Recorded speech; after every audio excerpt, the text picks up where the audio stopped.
এটা কর্তৃপক্ষ ইব্রাহিম মেরে ফোন করে কেন কথা কথা বলে কেন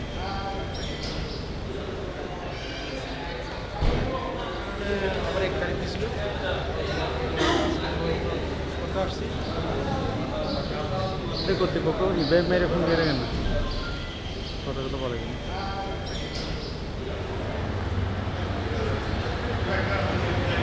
আবার 1 তারিখ দিছিল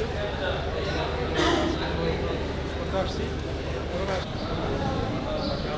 এটা কর্তৃপক্ষ ইব্রাহিম মেরে ফোন করে কেন কথা কথা বলে কেন সবাই আসুন, তারপর ভয়ের মধ্যে আছে, একটা ইয়ার মধ্যে আছে।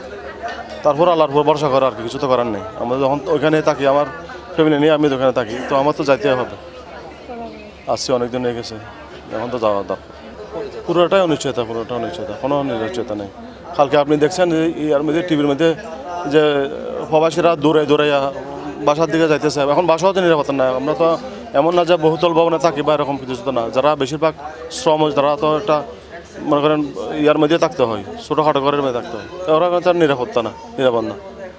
বয়ের মধ্যে আছে, দৌড়াদৌড়ি করতেছে, কোথায় ছুটতেছে, কোথায় যাবে, নিরাপদ জায়গা খুঁজতেছে।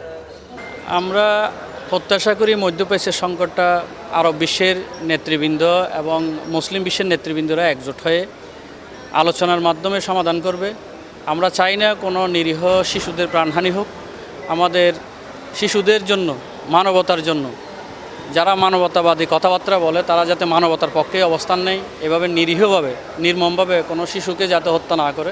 আমরা চাইব সমগ্র পৃথিবী শান্তিতে থাকুক।